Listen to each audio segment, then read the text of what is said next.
The Dyadic Relational Fidelity icon reminds us that we want to support the flow of love, communication, and meaning-making between caregiver and child. Our overarching goals are to strengthen the caregiver-child relationship and to create a context where the caregiver can resume their rightful role as the child's historian, protector, guide, and nurturer. We often work with families with multiple children, and many times we work with multiple caregivers. For now, let's get started by getting a good understanding of dyadic relational fidelity.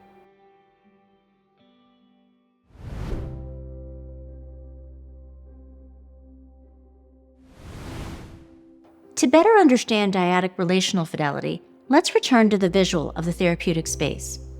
In this space, the therapist is the green dot, the caregiver is teal, and the child is orange. In diagram A, notice that the therapist and caregiver are together, while the child is off to the side. Let's return to the vignette with Jackie and Lila, and imagine that Jackie is talking to you while Lila is playing in the room.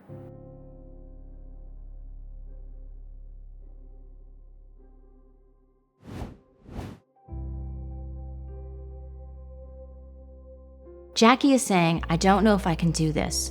Maybe we just can't keep her." From a dyadic relational fidelity perspective, we have a real dilemma. At this moment, it's challenging to support both Lila and Jackie at the same time. When we think about Lila, we realize that even though she's not part of the conversation, she's hearing the conversation. She's little, but she completely understands what Jackie is saying, and it might really affect her. Because of our immediate concerns related to placement stability, we may decide that we need to provide Jackie with our full attention and support, because this is what is needed to support her relationship with Lila. We need to attend to emotional process fidelity, but in keeping with dyadic relational fidelity, we want to keep Lila in mind. To track her play and behavior, to think about the impact of what Jackie is saying on her, and to determine when it might be possible to intervene to build a bridge between them. Hopefully, as we attend to Jackie's concerns and emotions, she'll become more regulated. And as she becomes regulated, other interventions will become possible. As we look at diagram A, here are some archetypal CPP interventions for this situation. We might bring the caregiver's attention to the child and ask, "Do you think she's listening to us?" We might point out the child's behavior, saying, for example, "It's very interesting that as we've been talking, Lila's been packing up the toys and seems to be getting ready to leave." We might translate what the caregiver is saying to the child. For example, we might start with, "Your mommy's been talking to me about you and your baby sister." We might translate the caregiver's affect to the child. "Your mommy is very worried about you and your baby sister." What we're doing with these interventions is closing the circle. Of course, as we're thinking about intervening in these ways, we're mindful of emotional process fidelity. We're thinking about the caregiver's emotional state and considering whether they'll be able to receive this intervention. We're thinking about how our words may land given what we know about the caregiver. In diagram B, we see a situation where a therapist is closely aligned with a child and the caregiver is off to the side. I think we can all think of times when that might happen. Perhaps the child is showing us a complicated scene using the dollhouse, and we're struggling to understand what they might be saying.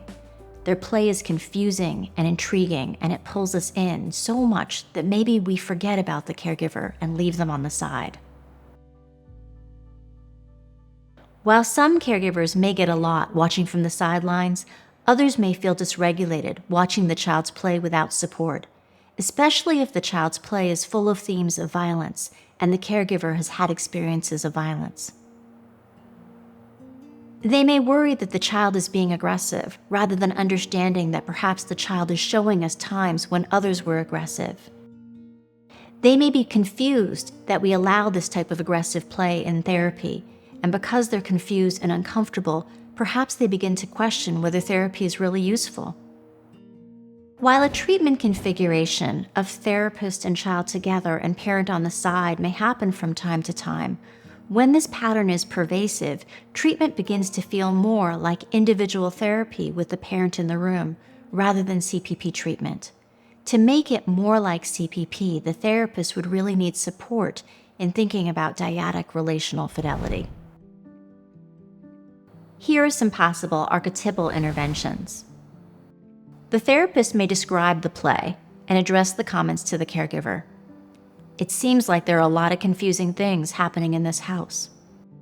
The therapist might acknowledge the confusion. I'm not sure what she's doing or what it means, but it's good that we're watching together, because maybe together we'll start to understand what she's showing us. The therapist might invite the parent to share what they're thinking or feeling. What do you think about how she's playing? The therapist might support the caregiver in joining the play. I wonder if maybe Mama can talk to the scary dinosaur. She probably has some things she'd like to say to him. Or maybe the therapist might ask the caregiver, I wonder if you want to use your doll to show what you wish you could have done. Of course, if the parent tries something, we'll see how the child responds. The therapist might also translate what the child might be saying. Wow, people are fighting. And it's hard because people used to fight. I remember you telling me that you wanted her to be able to talk about how she felt about the fighting. I wonder if she's doing that using toys. During treatment, when there are moments when the caregiver and child seem split off from each other, when they're separated by emotions, when there's misunderstandings, we strive to do what we call a double scoop intervention. What this is that we scoop and hold the perspective of the caregiver, and then we try to scoop and hold the perspective of the child. And we hold both of them up so that hopefully they can see each other.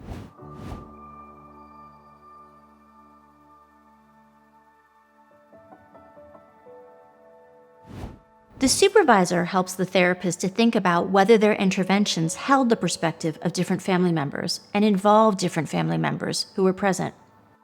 If I'm only talking about the child in supervision, it would be very important for my supervisor to slow me down and ask, what about the caregiver?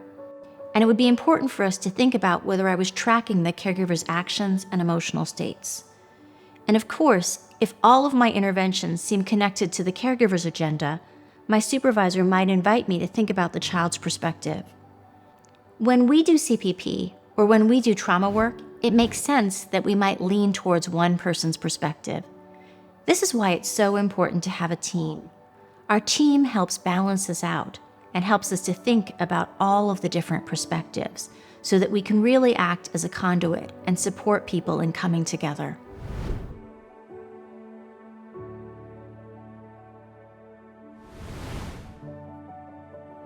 In summary, our stance with respect to dyadic relational fidelity is that we want to support the caregiver and child and help them see each other.